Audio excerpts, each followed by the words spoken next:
Oi galerinha, eu sou Tamires Mello, professora de Geografia, e estamos aqui para mais um vídeo do nosso canal Guia da Geografia. Nesse vídeo de hoje, nós vamos dar continuidade à terceira parte sobre a diferença entre tempo e clima. No vídeo anterior, sobre a diferença entre tempo e clima, vimos 4 fatores que vão influenciar no clima. Nesse vídeo de hoje, nós vamos ver os outros 4 fatores que interferem no clima. Mas antes, como de costume, tenho algumas perguntinhas para vocês. Como é que surgem os desertos? Eu não sei. Sabia que as chuvas que ocorrem no litoral brasileiro não chegam no sertão nordestino?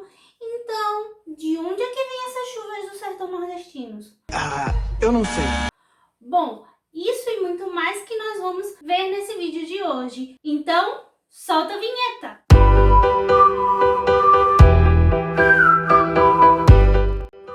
Ainda sobre o vídeo anterior, vimos que há possibilidade de cair neve no deserto do Saara devido à influência das massas de ar da Europa que atuam sobre a região desértica.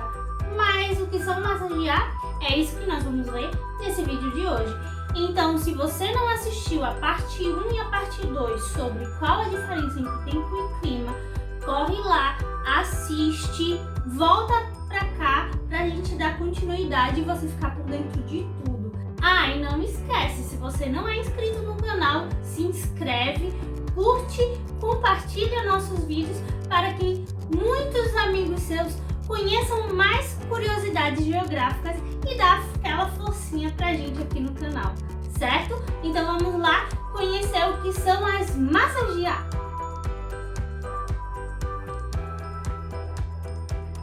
Bom, em função da variação de pressão atmosférica no nosso planeta, certo? Vão se formando bolsões de ar, conhecidos também como massas de ar. Essas massas de ar, elas levam por onde elas passam as características do seu local de origem, principalmente relacionadas à temperatura e à umidade, beleza? A gente pode observar um pouco mais essa dinâmica aqui no meu globinho. Então, olha só, os ventos vão circular na atmosfera da seguinte maneira: das áreas mais frias, as regiões polares, para as áreas mais quentes do globo. Depois eles chegam nas áreas quentes e voltam para as áreas frias. Com isso, vai haver aqui um certo equilíbrio da temperatura, porque vai estar sempre ocorrendo essa dinâmica da circulação dos ventos. Os ventos frios correm para as áreas quentes, os ventos quentes levam uma temperatura mais elevada para as regiões mais frias do planeta, certo? Assim, as massas de ar estão em constante deslocamento, pois elas vão circular das áreas de alta pressão para as áreas de baixa pressão. Em geral, essa é a dinâmica da circulação atmosférica e o que vai possibilitar a diferenciação dos climas também, porque vai estar sempre havendo essa troca dos ventos frios com os ventos quentes. Já vimos anteriormente como a latitude vai interferir no clima. Isso também vai ocorrer com as massas de ar. Se uma massa de ar ela nasce na região do Equador, na região intertropical, ela vai ser uma massa de ar quente. Já se ela nascer numa região polar ou numa região temperada, ela vai ser uma massa de ar fria. Isso também vai ocorrer com relação à umidade. Se a massa de ar ela nasce sobre um oceano, ela tende a ser uma massa de ar úmida. Porém, se ela nasce numa área continental, ela vai ser uma massa de ar seca. Existem algumas exceções a essa regra com relação à umidade. Uma delas vem a ser a massa equatorial continental, que atua aqui no nosso país, no Brasil. Pois essa massa de ar, ela vai nascer exatamente sobre a região da Amazônia, que é uma região que tem uma vegetação densa e por conta disso vai ter uma grande umidade devido ao processo de evapotranspiração da floresta. Além disso, a região amazônica ela tem uma grande bacia hidrográfica, ou seja, uma grande quantidade de rios. Com isso, a massa de ar equatorial continental ela vem a ser uma massa quente por ser equatorial, porém ela é uma massa úmida, mesmo nascendo na região continental. A massa de ar equatorial continental ela vem interferir no clima do nosso país, da América Latina e do mundo. Para se ter ideia da responsabilidade da floresta amazônica sobre a questão climática do Brasil, essa massa de ar ela vem a ser responsável pelas chuvas que ocorrem no sertão nordestino. Por quê? Devido ao relevo ao entorno do sertão nordestino, que é um relevo basicamente de planalto, as chuvas do litoral não chegam no sertão. E a massa de ar equatorial continental é que vai ser responsável por levar essa umidade para o sertão nordestino, levando assim um pouco de chuva para a região. Ela também vai ser responsável pelas chuvas de verão em todo o território nacional, inclusive na região do Pantanal e do nosso Cerrado, que também são regiões secas no nosso país. Por essas e outras que nós temos sim que levantar nossa voz e pedir cada vez mais essa consciência e essa conservação do bioma amazônico, porque ele é um bioma muito, muito importante para toda a dinâmica climática do nosso país. Bom, ainda sobre as massas de ar, quando ocorre o encontro de duas ou mais massas de ar, nós temos as chamadas frentes de ar, que podem ser frentes frias ou frentes quentes, dependendo de quais massas de ar estão se encontrando. Quando nós temos o encontro de uma massa de ar quente com uma massa de ar fria, nós temos as chamadas chuvas frontais. Essas são as chuvas que ocorrem muito aqui na região do Nordeste, porque elas são chuvas de inverno devido à influência da massa de ar equatorial atlântica, que é uma massa de ar quente e úmida, com a massa de ar polar atlântica, que vem a ser uma massa fria por ser polar e úmida por ser atlântica, oceânica. Então, quando essas duas massas de ar elas entram em choque, nós temos as chamadas chuvas frontais, que são as nossas chuvas de inverno aqui no Nordeste do Brasil, enquanto a maior parte do território brasileiro tem chuvas de verão por conta da influência da massa de ar equatorial continental. Aqui no Nordeste nós temos muitas chuvas de inverno devido a esse choque entre a massa de ar equatorial atlântica e a massa de ar polar atlântica, que são as chamadas chuvas frontais. Outro fator que vai influenciar no clima vai ser o relevo.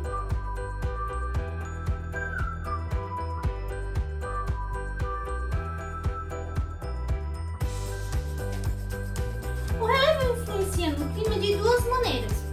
A primeira é pela questão da altitude, que a gente já viu em vídeos anteriores. A segunda forma que o relevo influencia é justamente por impedir a passagem das massas de ar úmidas para algumas regiões. Com isso, nós vamos ter nas áreas planálticas, como por exemplo aqui no Planalto da Borborema, que se encontra no nosso agreste nordestino, nós temos uma área chamada de Barlavento, que vai ser a região que vai receber maior umidade, onde vão ocorrer as chamadas chuvas orográficas ou chuvas de relevo, justamente porque a elevação do planalto vai impedir que a umidade passe para o outro lado. Com isso, vai ocorrer uma precipitação nessa área de cá, no Barlavento. O outro lado vai ser chamado do Sotavento, que vai ser a região mais seca desse relevo planáltico. Isso é o que acontece, por exemplo, aqui no nosso sertão nordestino, pois no seu lado leste nós temos aqui o Planalto da Borborema, nós vamos ter o Complexo Planáltico Sul-Sudeste e no lado oeste do sertão nordestino nós vamos ter já a região do Planalto Central brasileiro. Então isso vai impedir que as massas de ar cheguem a essa região, fazendo com que a única massa de ar que tem força para chegar ainda com um pouco de umidade no sertão, seja a massa de ar equatorial continental, que a gente já viu. E aí ela leva a umidade da região amazônica para o sertão nordestino.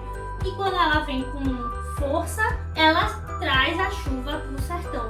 Mesmo assim, o nosso sertão vai ter o clima semiárido, justamente por falta dessa maior concentração da umidade. O sétimo fator que vai interferir no clima serão as correntes marítimas, e elas estão diretamente ligadas à formação dos desertos.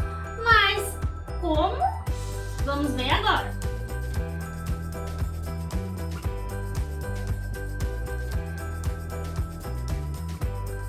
As correntes marítimas correspondem às massas de água que nós vamos ter circulando sobre todo o globo. Elas vão ter uma dinâmica similar às massas de ar, fazendo com que as massas de água mais frias vão para as regiões mais quentes e as massas de água mais quentes elas correm para as regiões mais frias do nosso planeta. Essa dinâmica será influenciada pelo movimento de rotação da Terra e também pelas correntes de vento que nós temos circulando na nossa atmosfera. As correntes marítimas, elas não são homogêneas, elas podem ser correntes frias, como eu já disse, que elas vão nascer geralmente nas áreas temperadas e nas áreas polares do nosso planeta. E nós temos também as correntes quentes, que vão nascer nas áreas equatoriais e tropicais do nosso planeta Terra.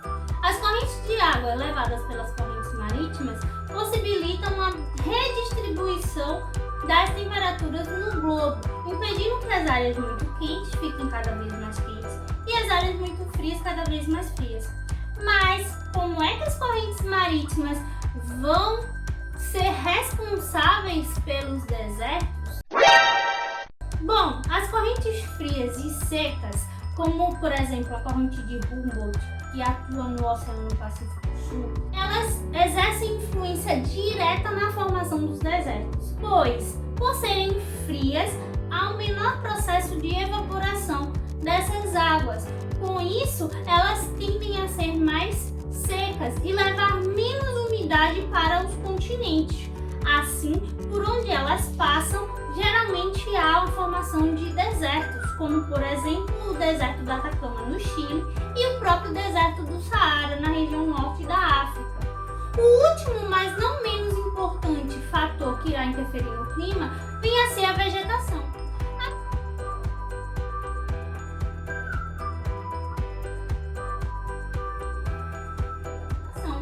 A vegetação vai atuar de algumas maneiras no clima.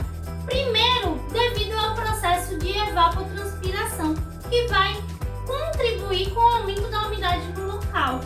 Por exemplo, uma floresta tropical, como o nosso bioma da Amazônia, que tem uma vegetação muito densa e constante, faz com que tenha uma maior evapotranspiração, aumentando a umidade do lugar. Com isso, se tem uma maior precipitação na região também. Além disso, uma floresta tropical ela vai sofrer uma grande radiação solar, fazendo com que as plantas sejam obrigadas, vamos dizer assim, a buscar mais água pelas suas raízes para poder aguentar esse calor. Com isso, elas vão transpirar mais e vai ter uma maior evaporação e vai aumentar mais a umidade da região, aumentando também a concentração de chuvas. Outra maneira que a vegetação vai interferir no clima é pelo processo de captação da radiação solar, minimizando assim a sensação térmica. Bom, é isso. Fico por aqui. Espero que vocês tenham aproveitado bem esse vídeo. Não esquece de curtir, compartilhar e se você ainda não é inscrito no canal, se inscreve para dar uma forcinha aqui pra gente. Então, tchau!